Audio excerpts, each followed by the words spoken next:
새벽 5시 충남 계룡대 특공연대 훈련장에 우렁찬 구령 소리가 울려 퍼졌습니다. 20여 명의 특공대원들이 일사불란하게 움직이며 실전 훈련을 진행하고 있었죠.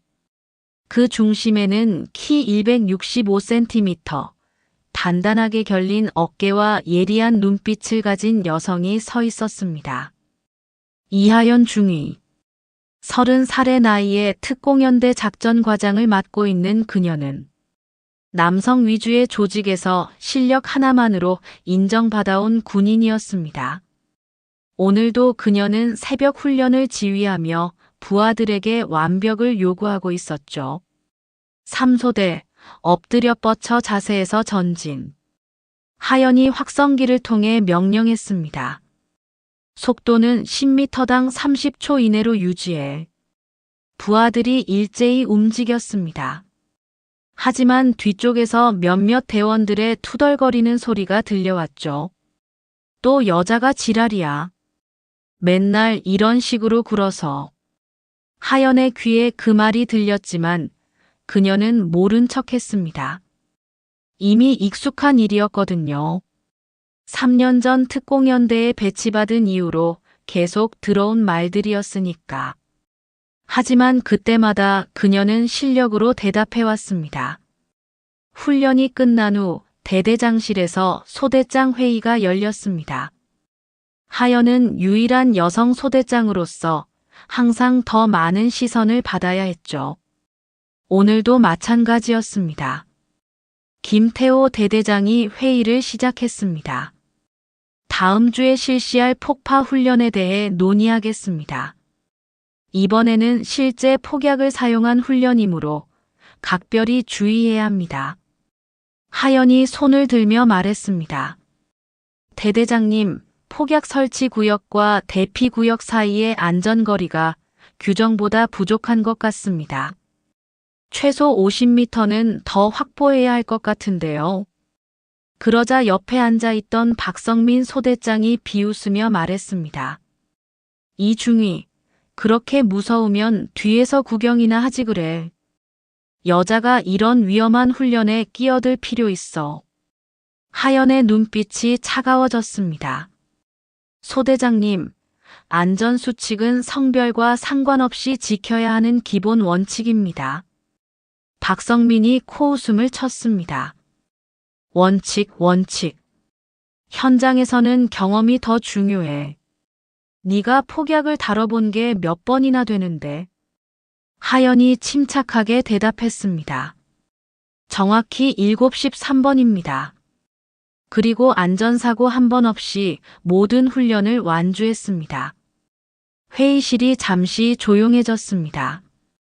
하연의 실력은 부대 내에서도 인정받는 부분이었거든요.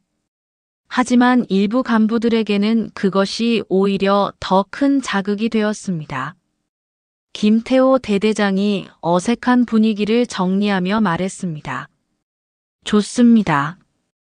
안전거리는 이중위 의견대로 조정하겠습니다. 다른 의견 있으면 말해보세요. 하지만 박성민은 끝까지 불만을 드러냈습니다.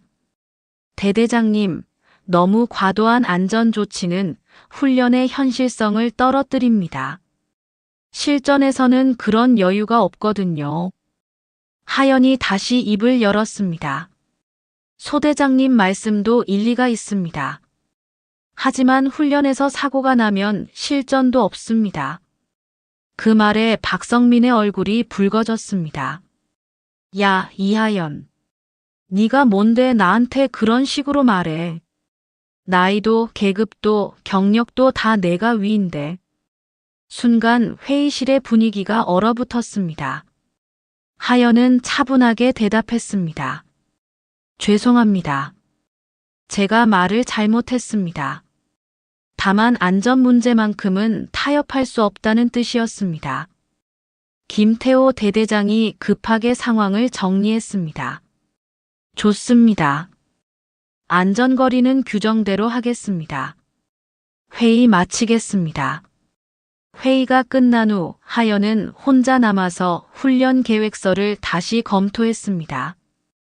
폭약 배치도 대피 경로, 응급의료팀 배치 등 모든 것을 꼼꼼히 확인했죠. 그녀에게는 부하들의 안전이 무엇보다 중요했거든요. 그때 동료 장교인 강민혁 소령이 들어왔습니다. 하연아, 또 야근이야. 민혁 오빠. 하연이 반갑게 인사했습니다. 강민혁은 육군사관학교 동기로 현재 참모총장 비서실에서 근무하고 있었죠. 너 때문에 걱정이야. 강민혁이 진지하게 말했습니다. 박성민 그 자식이 널 못마땅하게 생각하는 거 다 알고 있어. 괜찮아요. 하연이 쓴웃음을 지었습니다. 이제 익숙해졌어요. 익숙해지면 안 되는 거야. 강민혁이 하연의 어깨에 손을 올렸습니다. 네 아버지가 알면 난리 날 텐데. 하연의 아버지는 이도윤 육군 참모총장이었습니다. 하지만 그녀는 그 사실을 부대에서 철저히 숨기고 있었죠. 자신의 실력이 아닌 아버지의 지위로 평가받고 싶지 않았거든요. 아버지는 제가 특공연대에 있다는 것도 모르세요. 하연이 말했습니다. 그냥 일반 보병부대에서 근무한다고 알고 계시거든요. 강민혁이 한숨을 쉬었습니다. 언제까지 숨길 건데? 참모총장님도 자식이 어디서 뭘 하는지 알 권리가 있잖아. 지금은 아니에요. 하연이 단호하게 말했습니다. 제가 여기서 인정받을 때까지는 말씀드릴 수 없어요. 다음 날 드디어 폭파 훈련이 시작되었습니다. 하연은 평소보다 더욱 신중하게 안전 점검을 실시했죠. 폭약 설치 위치, 기폭 장치, 대피로 확보 등 모든 것을 재차 확인했습니다. 하지만 박성민 소대장은 여전히 불만을 표시했습니다. 이중희, 너무 신중하게 굴지 마. 이런 식으로 하면 해가 질 때까지 걸려. 하연이 예의를 지키며 대답했습니다. 소대장님, 안전점검은 아무리 해도 지나치지 않습니다. 훈련이 시작되었습니다. 첫 번째 폭파는 성공적으로 끝났죠. 두 번째 폭파도 마찬가지였습니다. 하지만 세 번째 폭파를 준비하는 과정에서 문제가 발생했습니다. 박성민이 안전거리를 무시하고 폭약 설치 지점에 너무 가까이 다가간 것이죠. 하연이 급하게 만류했습니다. 소대장님 위험합니다. 규정 거리를 유지해 주세요. 괜찮아, 괜찮아. 박성민이 손을 흔들며 말했습니다. 이 정도는 문제 없어. 바로 그때였습니다. 예상보다 빠른 폭발이 일어났고 박성민은 당황해서 하연을 밀쳤습니다. 균형을 잃은 하연이 폭발 지점 쪽으로 넘어지는 순간 두 번째 폭발이 일어났습니다. 뜨거운 열기와 함께 파편들이 사방으로 튀었습니다. 하연의 얼굴과 목 부분에 파편들이 박히며 피가 쏟아졌죠. 그녀는 비명도 지르지 못한 채 의식을 잃었습니다. 의무병. 누군가가 다급하게 소리쳤습니다. 즉시 의무병 불러. 훈련장이 순식간에 아수라장이 되었습니다. 하연은 헬기로 응급 후송되었고 박성민은 겁에 질린 채로 그 모습을 지켜봤습니다. 그의 실수가 만든 참사였지만 이미 되돌릴 수 없었습니다. 육군본부 참모총장실에는 새벽부터 긴급 상황 보고서들이 쌓여 있었습니다. 이도윤 참모총장은 오늘도 각종 현안들로 분주한 하루를 시작하고 있었죠. 58세의 나이에도 꼿꼿한 자세와 카리스마 넘치는 눈빛은 여전했습니다. 그는 군 조직 전체를 책임지는 자리에서 언제나 냉정하고 합리적인 판단을 해왔거든요. 오전 10시 일과가 한창 진행되던 중 급작스럽게 비서실에서 연락이 왔습니다. 계룡대 특공연대에서 훈련 중 폭발 사고가 발생했다는 보고였죠. 이도윤은 즉시 상황 보고를 요청했습니다. 참모 총장으로서 군 내부의 모든 사고는 그의 책임이었거든요. 강민혁 소령이 급하게 참모 총장실로 들어왔습니다. 그의 얼굴에는 평소와 다른 심각한 표정이 떠올라 있었죠. 참모 총장님, 특공연대 훈련 사고 관련해서 급히 보고드릴 사항이 있습니다. 이도윤이 서류에서 고개를 들며 물었습니다. 피해 규모는 어느 정도인가? 부상자 1명입니다. 강민혁의 목소리가 떨렸습니다. 얼굴과 목 부위에 심한 화상을 입고 현재 국군 수도병원으로 이송 중입니다. 부상의 정도가 심각한가 보군. 이도윤이 차분하게 말했습니다. 즉시 최고의 의료진을 투입하도록 해. 그리고 사고 경위를 자세히 조사하라고 전달해. 강민혁이 잠시 망설이더니 입을 열었습니다.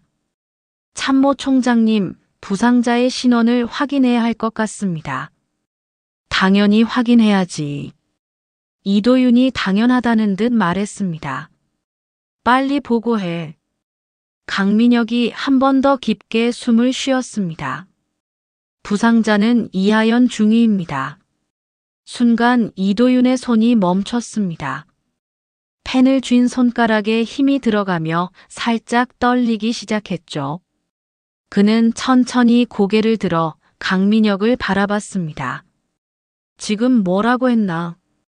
이하연 중위입니다. 강민혁이 다시 한번 또렷하게 말했습니다. 특공연대 3소대장으로 근무 중이었습니다. 이도윤의 머릿속이 하얗게 변했습니다.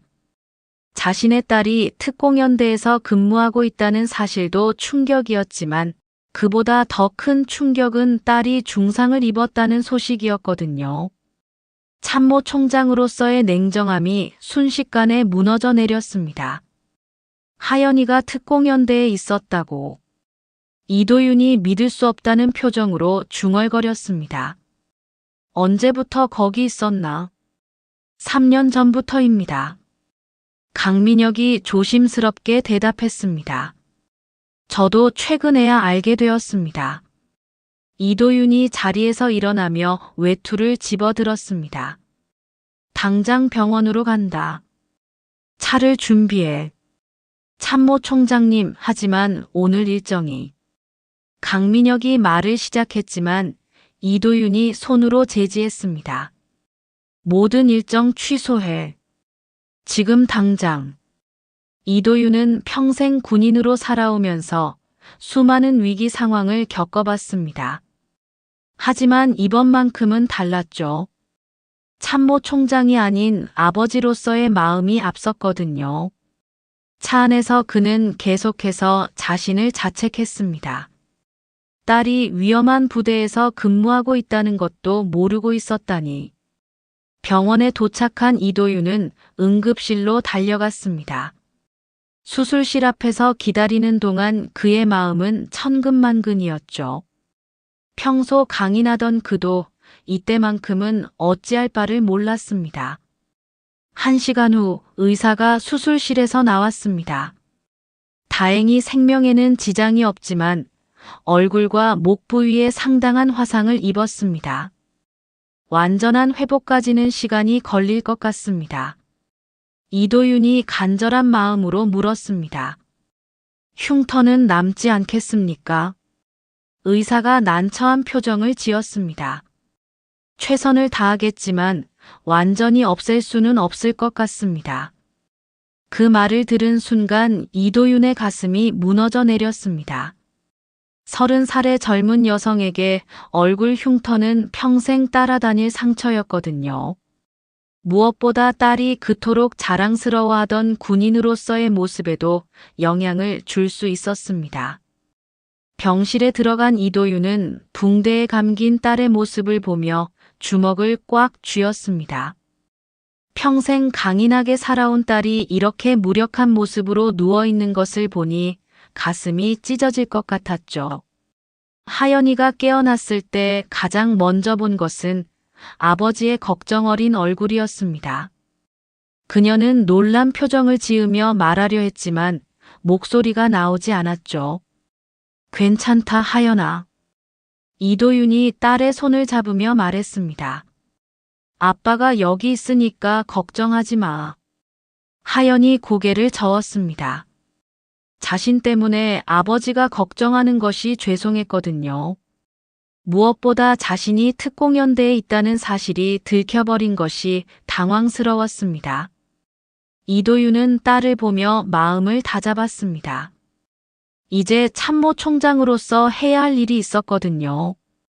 이 사고의 정확한 경위를 파악하고 책임자를 찾아내는 것이었습니다. 병원을 나선 이도윤은 즉시 특공연대로 향했습니다.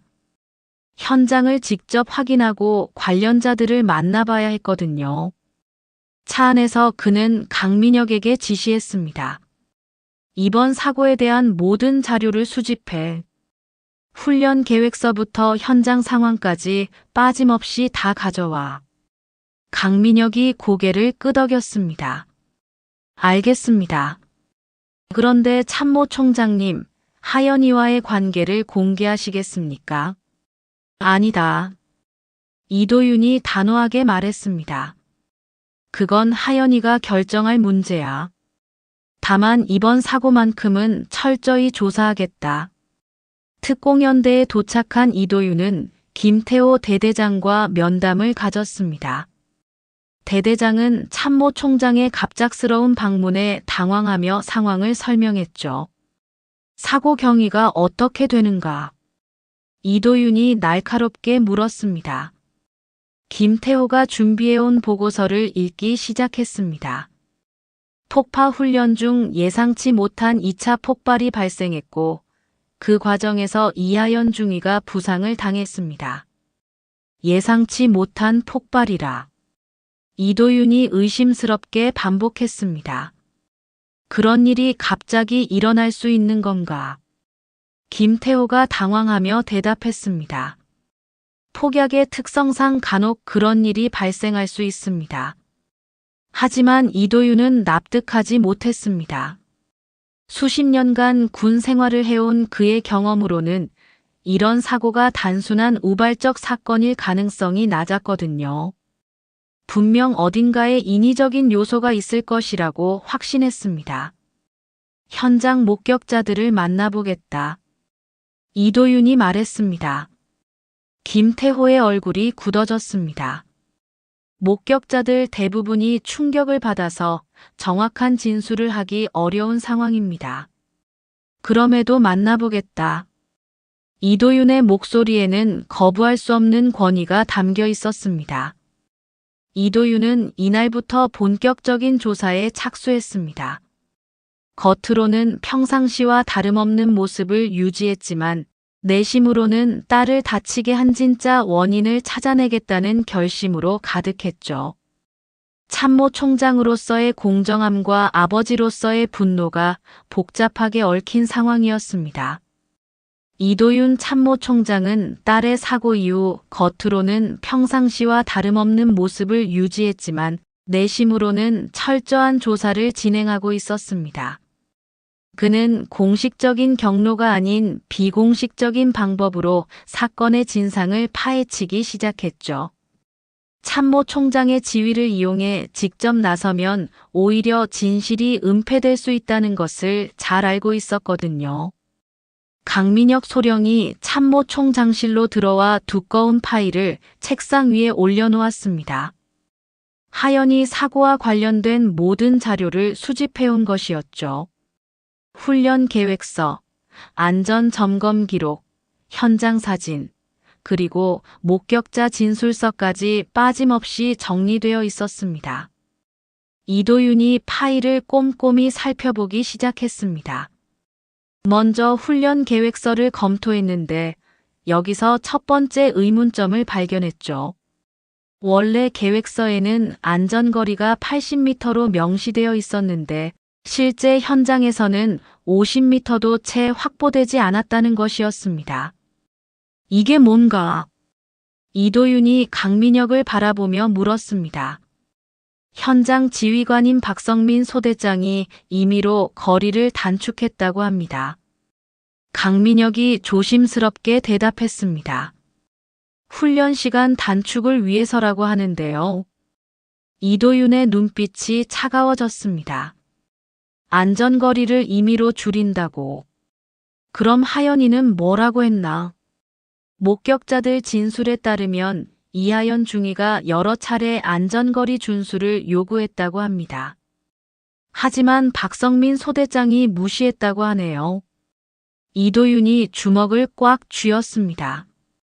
딸이 안전을 위해 정당한 의견을 제시했는데 상급자가 이를 무시했다는 것이 분명해졌거든요. 더욱 화가 난 것은 그런 상황에서도 딸이 훈련에 참여해야 했다는 사실이었습니다. 박성민이라는 자 경력이 어떻게 되나? 이도윤이 날카롭게 물었습니다. 강민혁이 다른 파일을 꺼내 보고했습니다. 임관 15년 차, 대위 진급 후 3년째입니다. 그런데 과거 징계 기록이 몇 차례 있습니다. 어떤 징계인가? 주로 부하관리 문제와 안전수칙 위반입니다. 특히 여군에 대한 부적절한 발언으로 경고 처분을 받은 적이 있습니다. 이도윤의 얼굴이 점점 굳어졌습니다. 이미 문제가 있는 인물이라는 것이 드러났거든요. 그런 사람이 왜 아직도 현장에서 부하들을 지휘하고 있는지 이해할 수 없었습니다. 그때 강민혁이 조심스럽게 말을 꺼냈습니다. 참모 총장님, 제가 개인적으로 조사한 내용이 있습니다. 말해보라. 하연이가 특공연대에서 받아온 대우가 좋지 않았던 것 같습니다.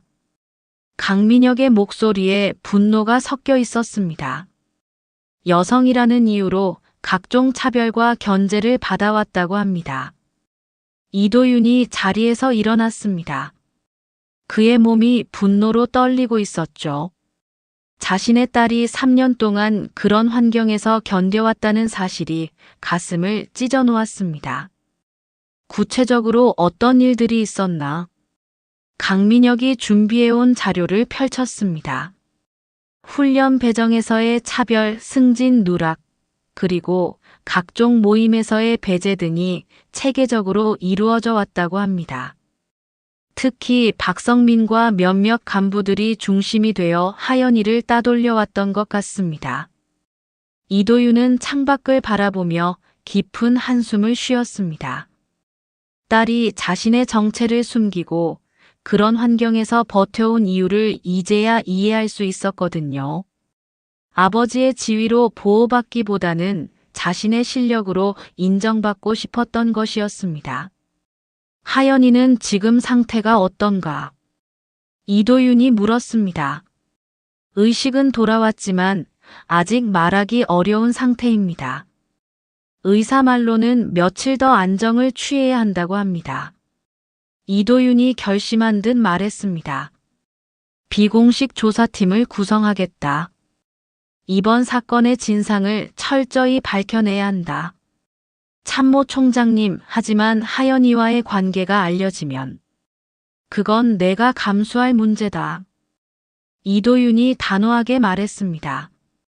다만 조사는 최대한 은밀하게 진행한다. 이도윤은 신뢰할 수 있는 몇몇 인물들로 비공식 조사팀을 꾸렸습니다. 군사경찰 출신의 이철수 중령, 법무장교인 김영애 소령, 그리고 강민혁 소령이 핵심 멤버였죠. 이들은 모두 이도윤의 오랜 부하들로서 절대적인 신뢰를 받는 인물들이었습니다. 조사팀이 특공연대에서 수집한 정보들은 점점 더 충격적이었습니다. 하연이가 당한 차별과 견제가 생각보다 훨씬 심각했던 것이죠. 심지어 일부 간부들은 하연이를 부대에서 내보내려고 의도적으로 어려운 업무들을 떠맡겼다고 했습니다. 더욱 심각한 것은 이번 사고가 우발적이 아닐 수도 있다는 정황들이었습니다. 박성민이 안전거리를 축소한 것이 단순한 실수가 아니라 의도적인 행동이었을 가능성이 제기되었거든요. 이철수 중령이 조사 결과를 보고했습니다. 박성민 소대장이 사고 당일 동료들에게 한 말들을 확인했습니다. 그는 이하연 중위를 여자라는 이유로 깔보는 발언을 여러 차례 했습니다. 어떤 발언들인가? 이도윤이 차갑게 물었습니다. 여자가 특공대에서 뭘 할 수 있겠냐? 언젠가는 사고를 당할 거라는 식의 발언들이었습니다. 이철수의 목소리에도 분노가 담겨 있었습니다. 이도윤의 분노가 폭발 직전에 다다랐습니다. 박성민이 단순히 안전수칙을 무시한 것이 아니라 하연이에 대한 편견과 악의를 가지고 있었다는 것이 명확해졌거든요. 김영애 소령이 추가로 보고했습니다. 법적으로 검토해 본 결과 박성민 소대장의 행위는 업무상 과실치상에 해당할 수 있습니다. 특히 고의성이 인정되면 더 무거운 처벌이 가능합니다. 이도윤이 조사팀을 바라보며 말했습니다. 모든 증거를 완벽하게 수집해라. 이번만큼은 어떤 식으로든 책임을 묻겠다. 하지만 이때 이도윤은 아직 모르고 있었습니다.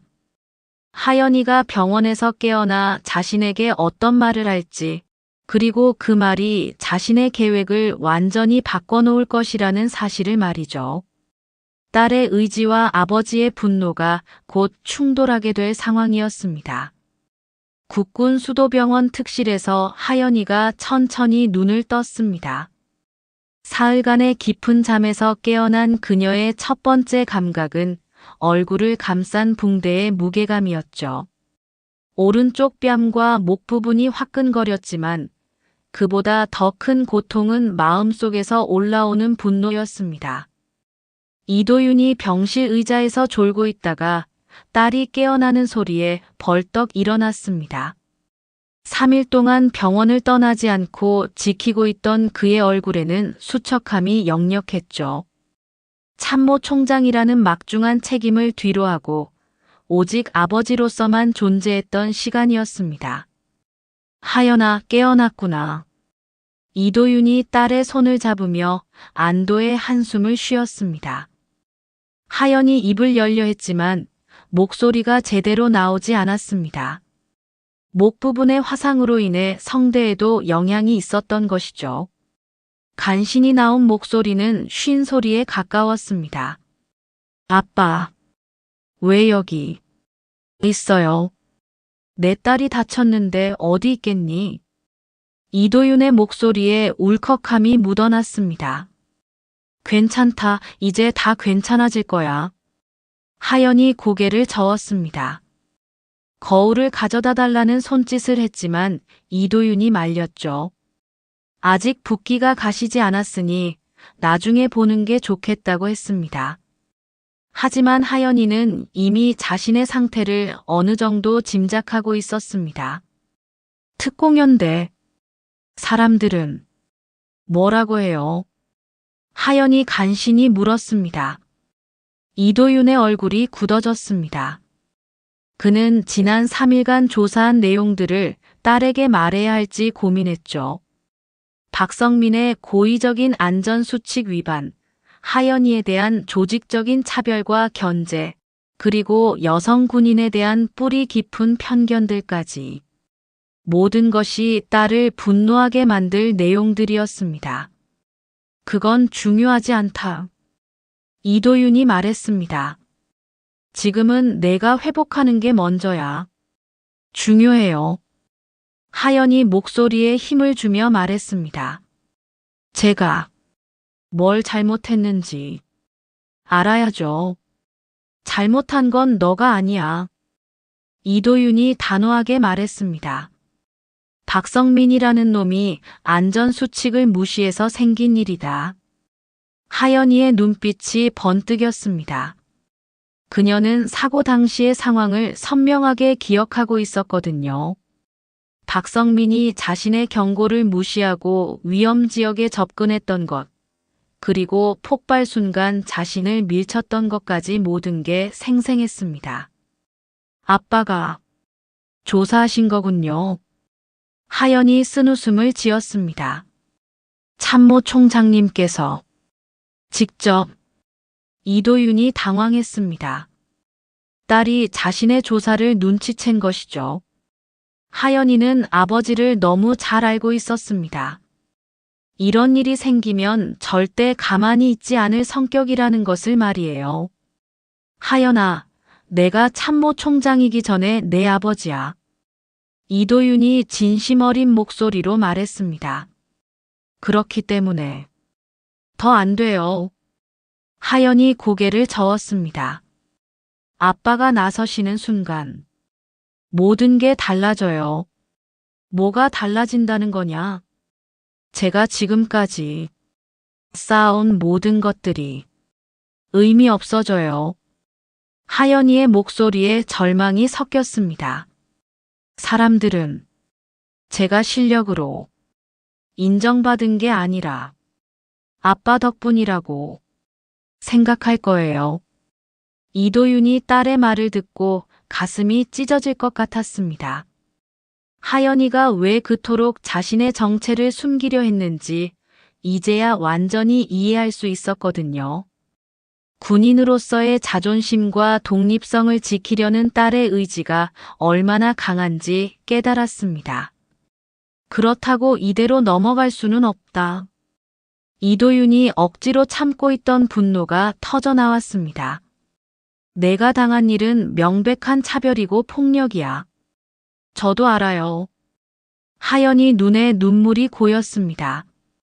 하지만 이게 제가 감수해야 할 몫이에요. 감수할 몫이라니. 이도윤이 격분했습니다. 여자라는 이유로 차별받고 다치는 게 당연하다는 거냐? 당연하지는 않지만 하연이 힘겹게 말을 이었습니다. 제가 직접 해결해야 할 문제예요. 어떻게 해결한다는 거냐?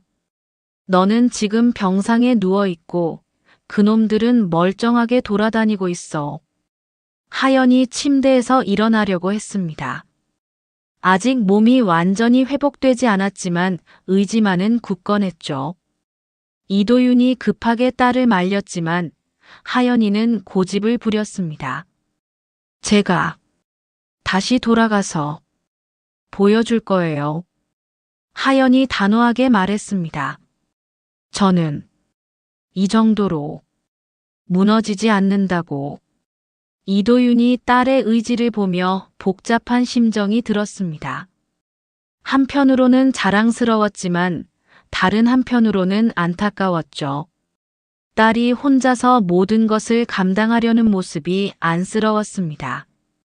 하연아, 너 혼자 할 수 있는 일이 아니야. 이도윤이 설득했습니다. 조직 전체가 바뀌어야 하는 문제라고. 그렇기 때문에 더욱 제가 해야죠. 하연이의 눈빛이 강철처럼 단단했습니다. 아빠가 바꿔주신 변화는 진짜가 아니에요. 무슨 뜻이냐? 위에서 내려오는 변화는 일시적이에요. 하연이 힘들게 설명했습니다. 진짜 변화는 아래에서 시작돼야 해요. 이도윤이 딸의 말을 곱씹어 봤습니다. 참모 총장의 권한으로 강제적인 변화를 만들어내는 것과 현장에서 스스로 증명해 나가는 것의 차이를 말하는 것 같았죠. 딸의 생각이 얼마나 깊고 현실적인지 새삼 깨달았습니다. 그때 강민혁이 병실 문을 두드렸습니다. 이도윤의 허락을 받고 들어온 그는 하연이가 깨어난 것을 보고 안도의 표정을 지었죠. 하연아, 정말 다행이다. 강민혁이 진심으로 기뻐했습니다. 오빠, 고마워요. 하연이 미소를 지으려 했지만 얼굴의 붕대 때문에 제대로 표정을 짓기 어려웠습니다. 강민혁이 이도윤을 바라보며 조심스럽게 말했습니다. 참모 총장님, 특공연대에서 연락이 왔습니다. 하연이의 복귀 시기에 대해 문의하더군요. 복귀. 하연이가 반응했습니다. 언제? 가능한가요? 의사는 최소 한 달은 안정을 취해야 한다고 했다.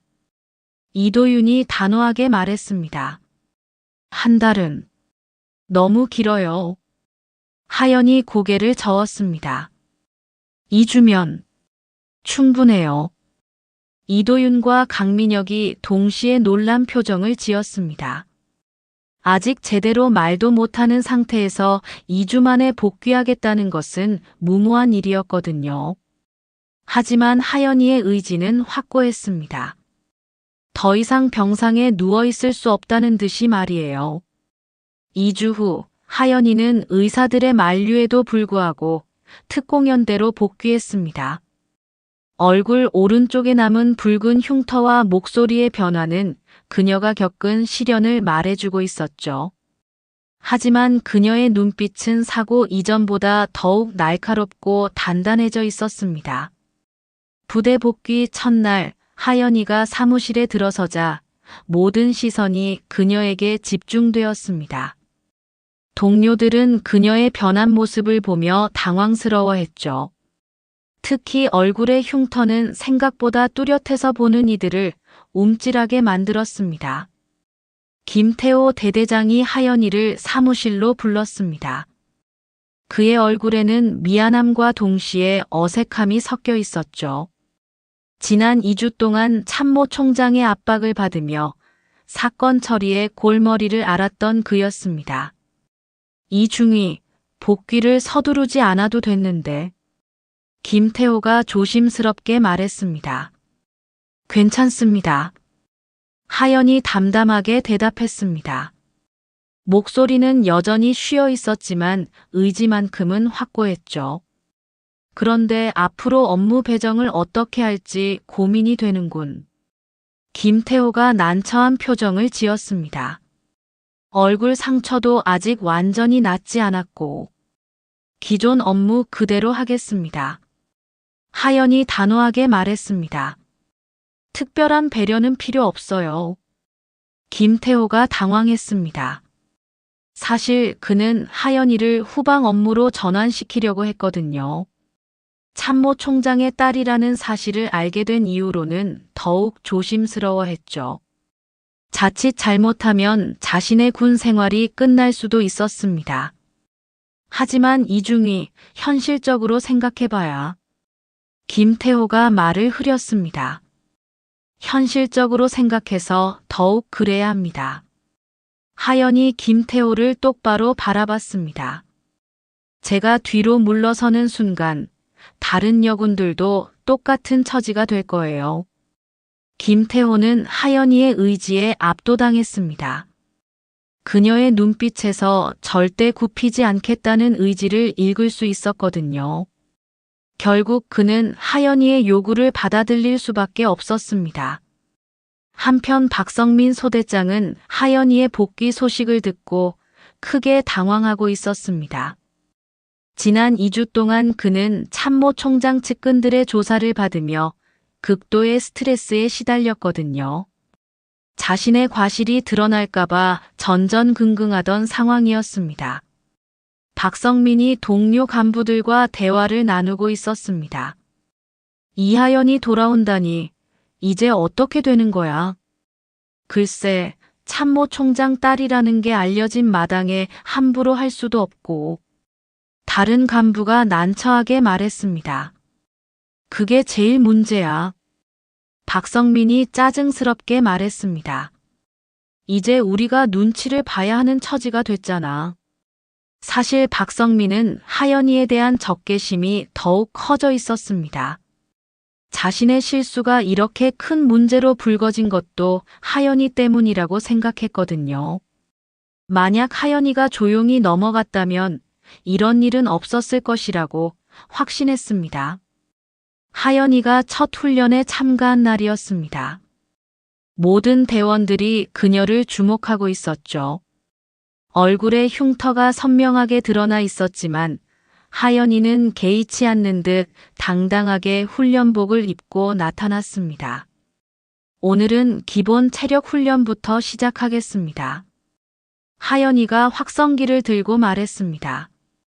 쉰 목소리였지만 명령에는 힘이 있었죠.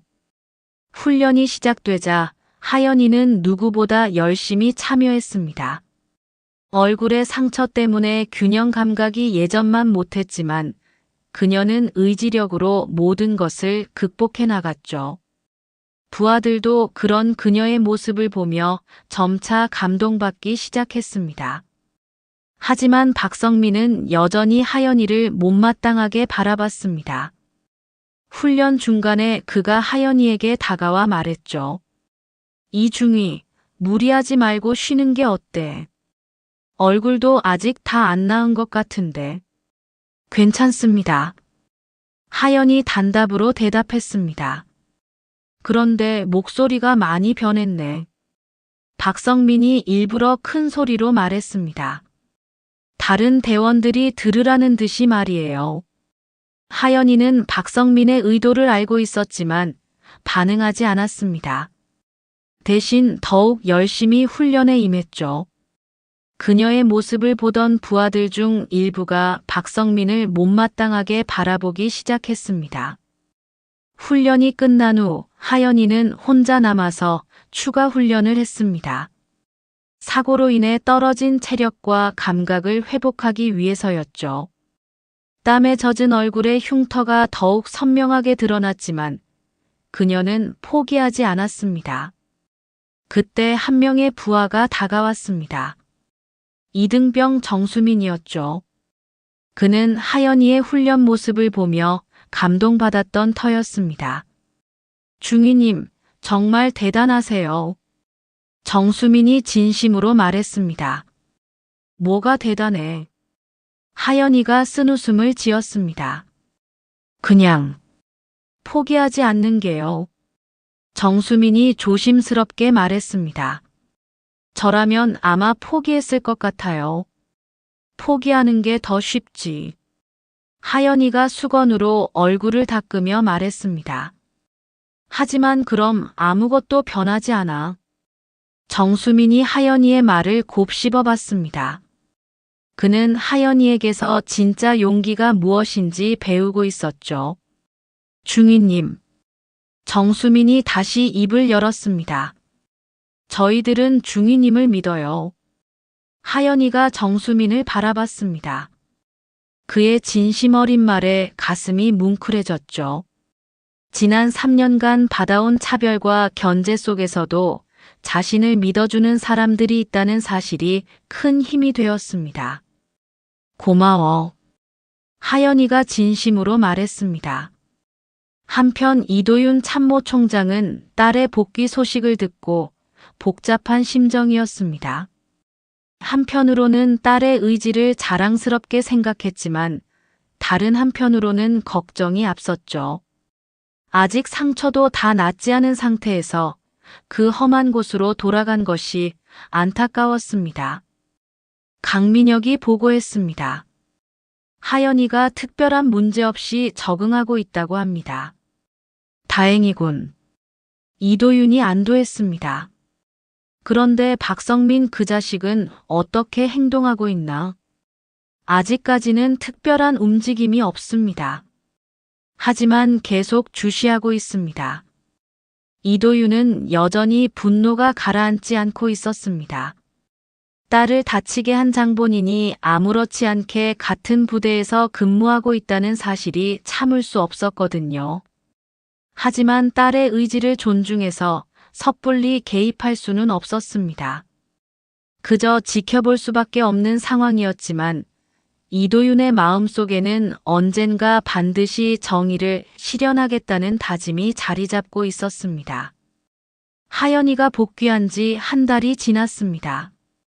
그녀는 누구보다 열심히 훈련에 임했고 부하들로부터도 점차 신뢰를 회복해가고 있었죠. 하지만 일부 간부들, 특히 박성민을 중심으로 한 그룹은 여전히 그녀를 못마땅하게 여기고 있었습니다. 오늘은 원래 평가가 있는 날이었습니다. 각 소대의 전투준비 태세와 훈련 성과를 점검하는 중요한 날이었죠. 하연이는 평소보다 더욱 철저하게 준비했습니다. 자신의 소대가 최고의 성과를 거두어야 한다는 부담감이 있었거든요. 평가가 시작되자 하연이의 소대는 완벽한 팀워크를 보여주었습니다. 사격, 전술기동, 장애물 돌파 등 모든 분야에서 우수한 성과를 거두었죠. 특히 하연이의 지휘 능력은 다른 소대장들도 인정할 수밖에 없을 정도였습니다. 평가관들이 점수를 집계하는 동안 박성민이 다른 간부들과 모여 불만을 토로하고 있었습니다. 참모 총장 딸이라는 게 알려진 후로 모든 게 그녀 위주로 돌아간다는 것이었죠. 이렇게 계속하면 우리가 다 눈치만 봐야 하는 처지가 돼. 박성민이 짜증스럽게 말했습니다. 그래도 실력은 인정해야 하지 않나? 다른 간부가 조심스럽게 말했습니다. 실력이라고. 박성민이 비웃었습니다. 위에서 봐주니까 그렇게 보이는 거야. 바로 그때 평가 결과가 발표되었습니다. 하연이의 소대가 압도적인 점수 차이로 1등을 차지한 것이죠. 모든 항목에서 거의 만점에 가까운 성과를 거두었습니다. 김태호 대대장이 결과를 발표했습니다. 이번 원래 평가에서 3소대가 최우수 성과를 거두었습니다. 특히 이하연 중위의 지휘력이 돋보였습니다. 박성민의 얼굴이 일그러졌습니다. 자신의 소대는 중간 정도의 성적을 거두었는데 하연이의 소대가 압도적인 성과를 보인 것이 자존심에 큰 상처가 되었거든요. 평가가 끝난 후 간부들이 회식 자리를 가졌습니다. 하연이는 참석하고 싶지 않았지만 의무적으로 참석해야 했죠. 술자리가 시작되자 분위기는 점차 험악해졌습니다. 박성민이 술에 취해 말을 꺼냈습니다. 요즘 부대 분위기가 이상하지 않나? 뭔가 눈치를 봐야 하는 느낌이야. 무슨 말씀이세요? 다른 간부가 물었습니다. 글쎄, 특별한 배경이 있는 사람들 때문에 공정한 평가가 어려워진 것 같아서. 박성민이 하연이를 힐끗 보며 말했습니다. 하연이는 그의 의도를 알고 있었지만 침묵을 지켰습니다. 이런 자리에서 말다툼을 벌이는 것은 바람직하지 않다고 생각했거든요. 하지만 박성민은 계속해서 도발했습니다. 아무래도 높은 분의 자녀들은 다르게 대우받는 게 당연한 건가. 그 말에 자리가 조용해졌습니다. 모든 사람들이 하연이의 반응을 지켜보고 있었죠. 하연이는 잠시 고민하다가 입을 열었습니다. 소대장님, 제가 오늘 받은 평가가 공정하지 않다고 생각하시나요? 그건 그런 게 아니고.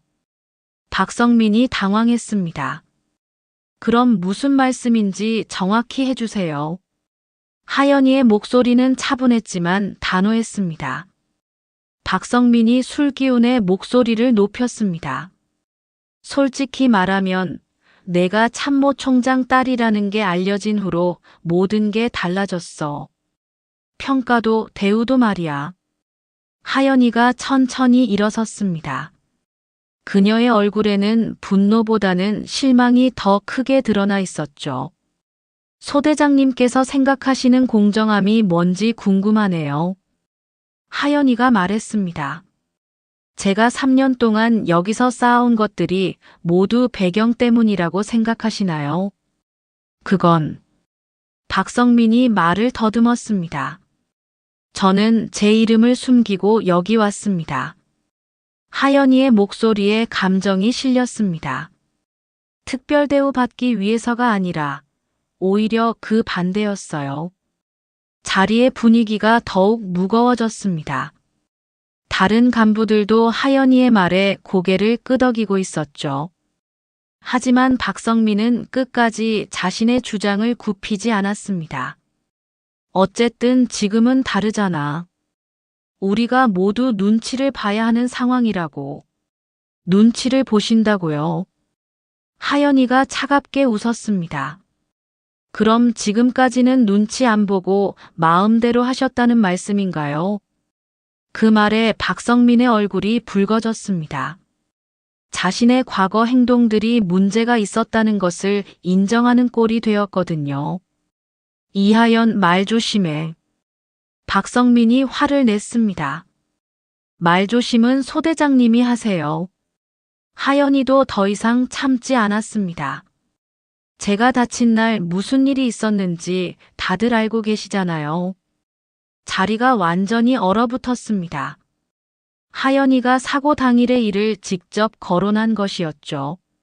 모든 사람들이 그날 박성민의 실수를 알고 있었지만 아무도 공개적으로 말하지 않았던 것이었습니다. 그건 사고였어.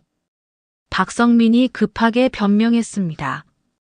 사고라고요? 하연이의 목소리가 떨렸습니다. 제가 여러 번 경고했는데도 무시하신 게 사고라고요.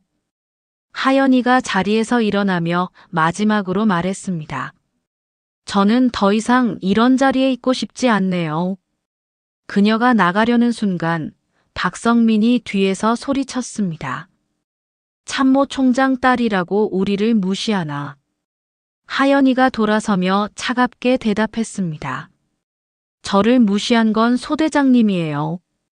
여자라는 이유로, 그리고 지금은 제 배경을 이유로. 하연이가 술집을 나간 후 자리는 어색한 침묵에 빠졌습니다. 박성민도 자신이 너무 나갔다는 것을 깨달았지만 이미 되돌릴 수 없었죠. 그날 밤 하연이는 홀로 부대 안을 걸으며 생각에 잠겼습니다. 아버지의 지위가 알려진 후 달라진 시선들, 그리고 여전히 변하지 않은 편견들. 모든 것이 그녀를 지치게 만들었습니다. 하지만 그녀는 포기할 생각이 없었습니다. 오히려 더욱 강해져야 한다고 다짐했죠. 진정한 변화는 이런 시련을 통해서만 가능하다고 믿었기 때문입니다. 다음 날 아침 하연이는 평소보다 더 일찍 훈련장에 나왔습니다. 그리고 혼자서 묵묵히 훈련을 시작했죠. 그녀의 모습을 본 부하들이 하나둘씩 따라 나와 함께 훈련에 참여했습니다. 무언의 지지를 보내는 것이었죠. 이도윤 참모총장은 전날 밤 있었던 회식 자리의 일을 강민혁으로부터 보고받고 있었습니다. 박성민이 하연이에게 한 발언들과 공개적으로 벌어진 갈등 상황까지 모든 것이 그의 분노를 끌어오르게 만들었죠. 30여 년간 군인으로 살아오며 이렇게 치밀어 오르는 분노를 느껴본 적이 없었습니다. 그 자식이 뭐라고 했다고. 이도윤의 목소리가 차갑게 떨렸습니다. 참모 총장 딸이라고 특별 대우를 받는다는 식으로 말했다고 합니다. 강민혁이 조심스럽게 보고했습니다. 그리고 하연이가 다친 사고도 자신의 잘못이 아니라고 우기고 있습니다. 이도윤이 책상을 주먹으로 내리쳤습니다. 쾅 하는 소리가 참모 총장실에 울려 퍼졌죠. 평생 냉정함을 유지해왔던 그였지만 이번만큼은 참을 수 없었습니다. 더 이상 참을 수 없다.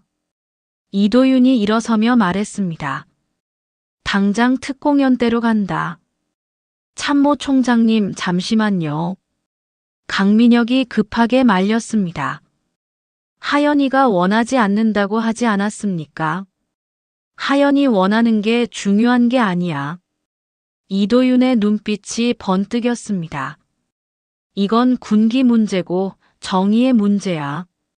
이도윤은 더 이상 지켜보고만 있을 수 없었습니다.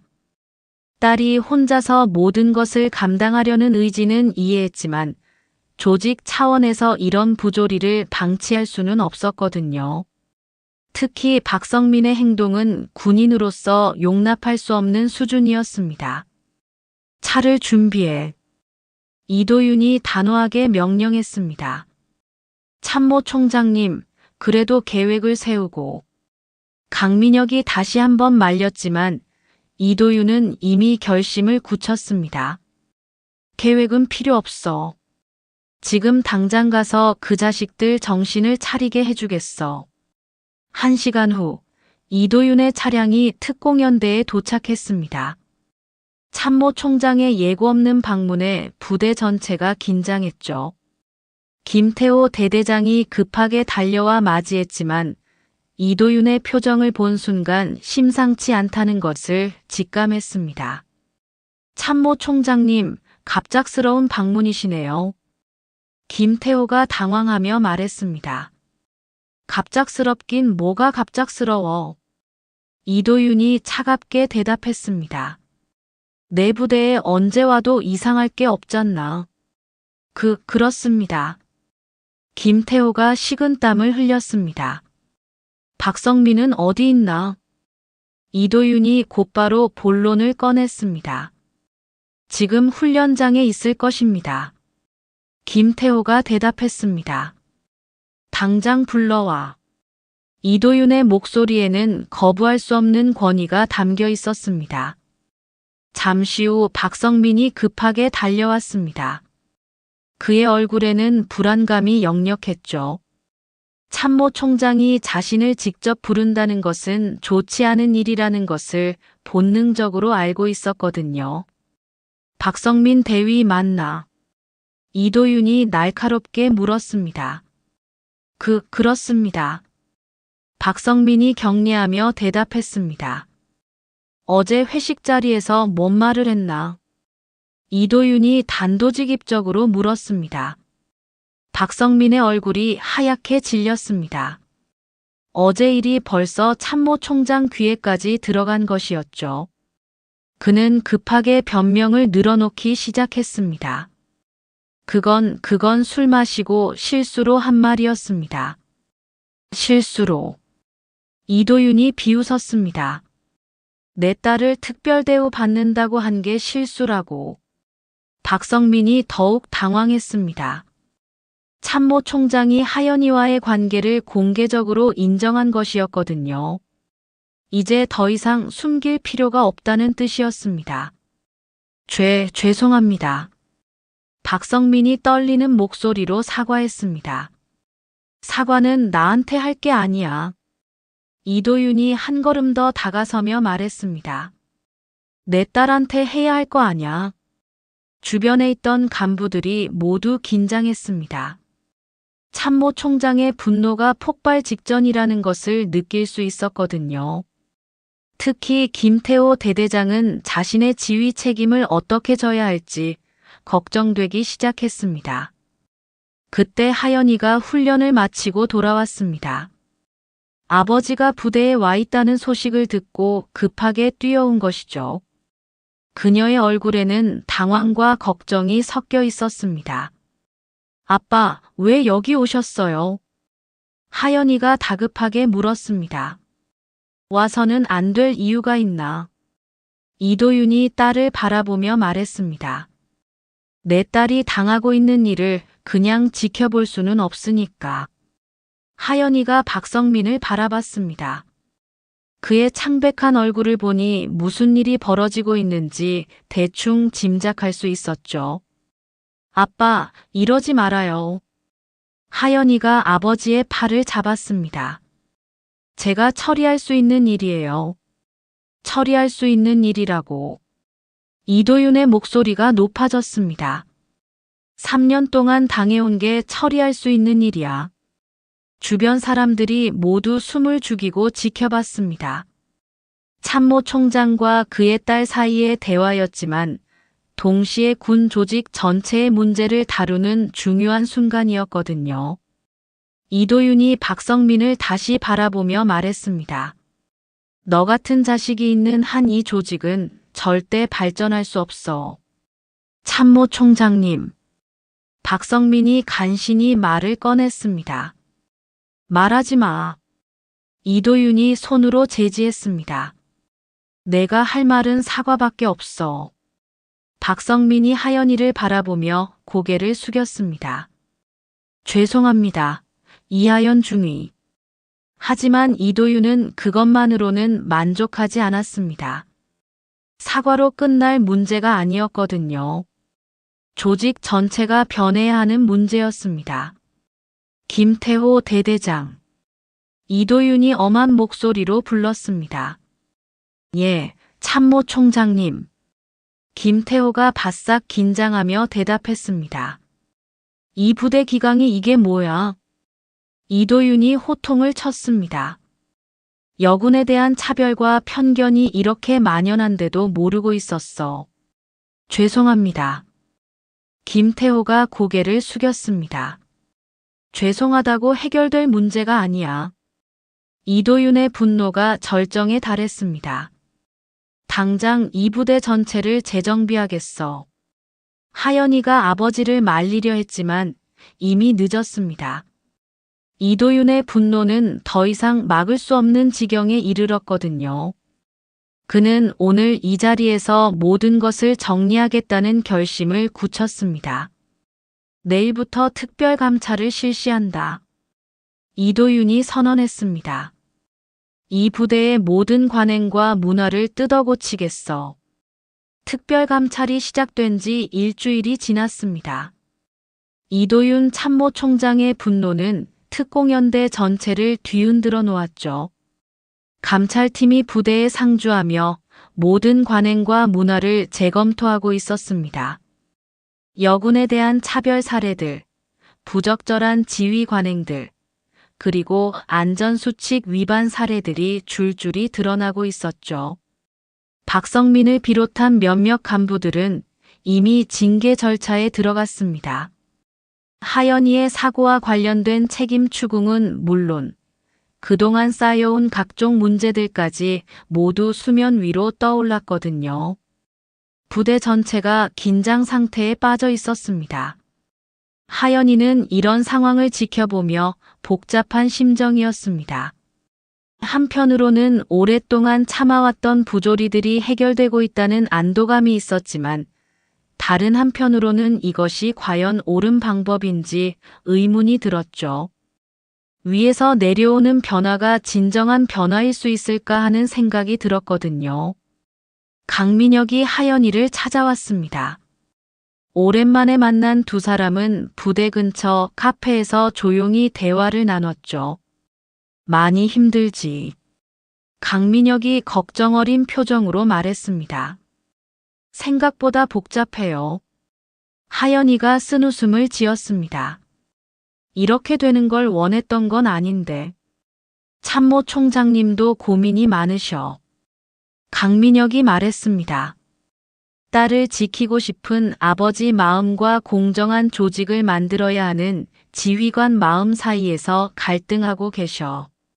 하연이는 아버지의 마음을 이해할 수 있었습니다. 하지만 동시에 자신이 원했던 방식과는 다르다는 아쉬움도 있었죠. 그녀가 진정으로 바랐던 것은 스스로의 힘으로 증명해 나가는 것이었거든요. 오빠, 제가 결심한 게 있어요. 하연이가 진지하게 말했습니다. 뭔데? 강민혁이 불안한 표정을 지었습니다. 전역할 생각이에요. 하연이의 말에 강민혁이 깜짝 놀랐습니다. 갑자기 왜 그런 생각을? 강민혁이 다급하게 물었습니다. 이제 제가 여기 있어봤자 의미가 없어요. 하연이가 창밖을 바라보며 말했습니다. 모든 사람들이 저를 참모 총장의 딸로만 볼 테니까. 하연이의 마음을 이해할 수 있었지만 강민혁은 그녀의 결정이 아쉬웠습니다. 그녀야말로 이 조직에 꼭 필요한 인재였거든요. 조금 더 생각해봐. 강민혁이 설득했습니다. 지금 포기하면 지금까지의 노력이 다 의미 없어져. 의미 없어지는 게 아니에요. 하연이가 미소를 지었습니다. 다른 방식으로 의미를 찾을 거예요.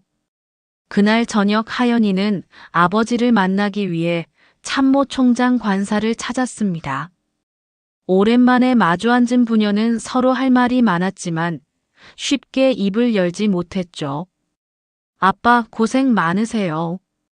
하연이가 먼저 말을 꺼냈습니다. 뭘 고생이야? 이도윤이 딸을 바라보며 말했습니다. 당연히 해야 할 일을 한 것뿐이야. 하지만 이렇게까지 하실 필요는 없었어요. 하연이가 조심스럽게 말했습니다. 이도윤의 표정이 굳어졌습니다. 필요 없다고. 내 딸이 부당한 대우를 받는데 가만히 있으라고. 아빠의 마음은 이해해요. 하연이가 아버지의 손을 잡았습니다. 하지만 제가 정말 원했던 건 이런 게 아니었어요. 그럼 뭘 원했는데? 이도윤이 물었습니다. 제 힘으로 증명하고 싶었어요. 하연이의 목소리에 간절함이 묻어났습니다. 여자라서 안 된다는 편견을 깨뜨리고 싶었어요. 이도윤이 딸의 말을 듣고 마음이 아팠습니다. 자신의 선의가 오히려 딸의 의지를 꺾고 있다는 것을 깨달았거든요. 하연아, 이도윤이 무거운 목소리로 말했습니다.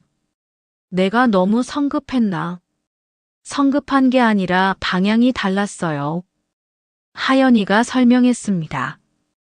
아빠는 위에서 바꾸려 하셨지만 진짜 변화는 아래에서 시작되어야 해요. 그때 하연이가 중요한 결정을 아버지에게 말했습니다.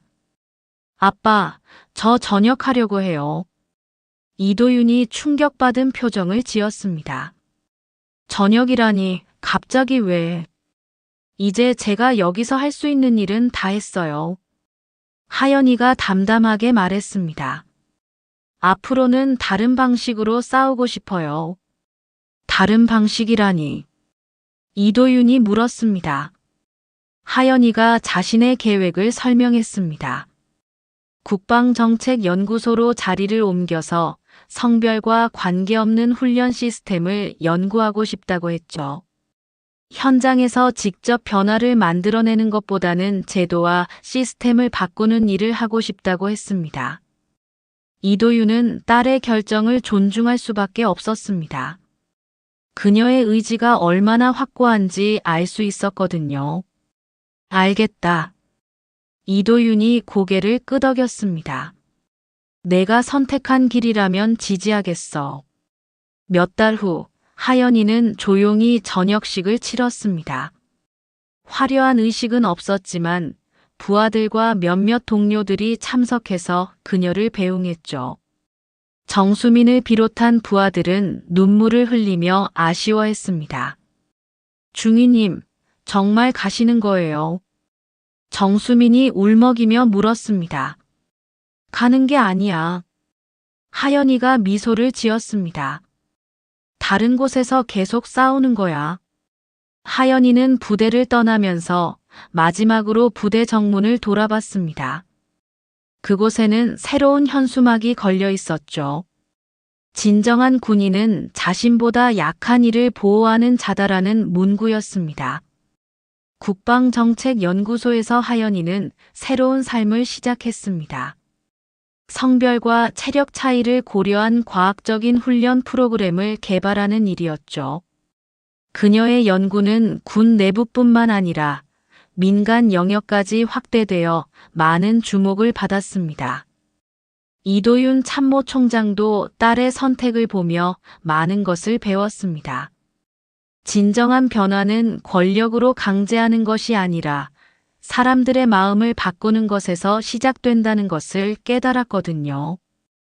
1년 후 특공연대에는 새로운 문화가 자리 잡고 있었습니다. 성별에 관계없이 능력으로만 평가받는 분위기, 서로를 존중하는 문화가 만들어졌죠. 무엇보다 하연이가 남긴 정신이 후배들에게 전해지고 있었습니다. 하연이는 가끔 옛 부대를 방문했습니다.